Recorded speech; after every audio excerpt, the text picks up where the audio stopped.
Hey everybody, another edition of Off the Top Rope here on the Off the Mic Sports Network. So I don't usually do lawsuits when it comes to wrestling, but it's clear that um, there's been a lot of litigation going on. A lot of people like to try to bring up the whole Janelle Grant thing, and I'm not going to get into that because the allegations with that are disgusting. But there was an interesting lawsuit that was filed um, against CM Punk. Um, by one Ryan Nemeth. That is the brother of Nick Nemeth, former TNA World Champion, and also formerly known as Dolph Ziggler, former WWE World Heavyweight Champion. Um, and the excerpts from this lawsuit continue to hammer home the point that CM Punk lives rent free in Tony Khan's head and in AEW's head because here are some excerpts, and I give credit to the internet for kind of like snipping this together because this does not make Tony Khan look good. And, the optics with Tony Khan have already been bad in terms of the booking, but also with the way that he's handled certain situations, specifically with CM Punk. He aired that footage after CM Punk went on, after there was this smear campaign against CM Punk, that he somehow was the one in the wrong for this whole thing. But anyway, here is some of the excerpts from this lawsuit, Ryan Nemeth against CM Punk, and it makes Tony Khan look really bad. So here's a quote.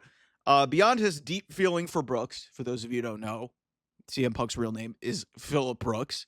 So beyond his deep feelings for Brooks, Khan represented that Collision was contingent upon Brooks's involvement. I mean, we knew that. I mean, Collision, like we all know that this was a failed experiment, and their Collision occasionally can be good from a wrestling perspective, but let's get real. Collision was at its peak when CM Punk was in control, and they gave him the show to appease him to try and make this work, which was a bad idea, and it led to obviously all it. Another excerpt. Because Tony Khan had such a deep admiration for Brooks, bordering on an obsession. So, again, fanboy, Mark, everything that we've known about Tony Khan, he was willing to cater his whole company to his childhood hero in CM Punk.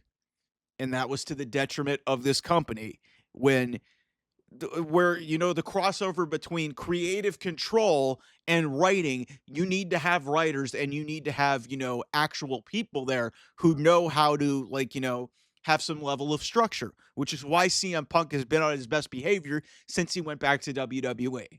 So there's that. And then here is the coup de grace um, of just, why this whole thing is just Tony Khan. The CM Punk thing is just, discard this man. And again, rent free. Khan was heartbroken by the departure of Brooks, his idol that he adored in every way. So, man, it's just like you look at this whole situation, and on some level, as a human being, you kind of feel bad. You kind of want to feel like, as a human being, you want to feel bad for Tony Khan, but then you go back a little bit and you realize Tony Khan did this to himself. You cannot run your business like a mark. You can't. Otherwise, you're going to get what AEW has become, where the inmates are running the asylum. You've got Mercedes Moné running around with 17 championships and not wanting to put anyone over in these crappy ass segments. You've got Chris Jericho, who has not been relevant in 5 to 10 years, holding a world championship. You've got Adam Copeland, who, yes, came back to wrestling 6 years ago, in 5-6 years ago, in a really emotional moment, but he shouldn't be a world champion. Christian shouldn't be a world champion. You've got Jon Moxley in one of the worst gimmicks that I've ever seen. And you see that Tony Khan has completely lost it. And it's clear because Ryan Nemeth is now alleging abuse by CM Punk in the whole incident that they had. But it basically shows that Tony Khan was willing to bow at the feet of one Philip Jack Brooks just to appease him and make sure that everything was okay. And all of this could have been solved if you would have just, figured out a way to, create the medium between the Elite and CM Punk. And they never did that. They never squashed that. Then Jack Perry gets involved. We know all of this story. And then like we know the story. CM Punk didn't want to be there after Brawl Out. But then he comes back and it leads to this whole incident with Ryan Nemeth on Collision. And here we are. We've got this litigation and this lawsuit out in front of us. And it just exposes why Tony Khan is just running a sloppy shop. And again, I'll say it again, rent free in his head. Like he cannot escape the CM Punk stuff.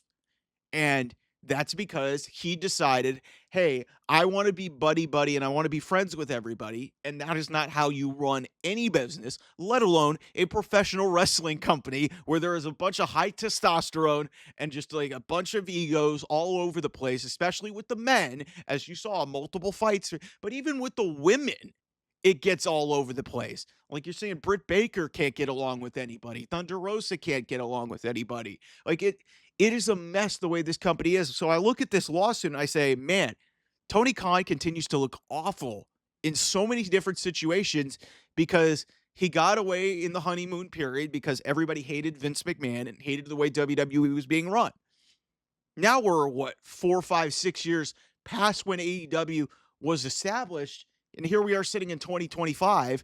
The stigma and everything is worn off. And the only people that are willing to work for Tony Khan are the ones that are willing to just suck it up and take a payday and sell out, which is exactly what Mercedes Moné did. Will Ospreay can get away with it because he's so effing talented that he just pisses excellence in terms of wrestling. He can't really tell much of a story, but he's an amazing professional wrestler. And then Kazuchika Okada, let's call it what it is. That guy is coasting. I've been joking about it. That guy's been working at 25, 30% capacity for the last, several years, even when he was in New Japan. But you look at this company and the way things are going, we're bringing in Clark Connors and Gabe Kidd from New Japan. Why? You keep paying all these people out the ass, but it's because they don't care. And Tony Khan won't sack up and basically say, this is how we're going to start doing things. And the way he wants to do things is in his fanboy mindset. He wants to push the people he wants to push and the people that he is beholden to.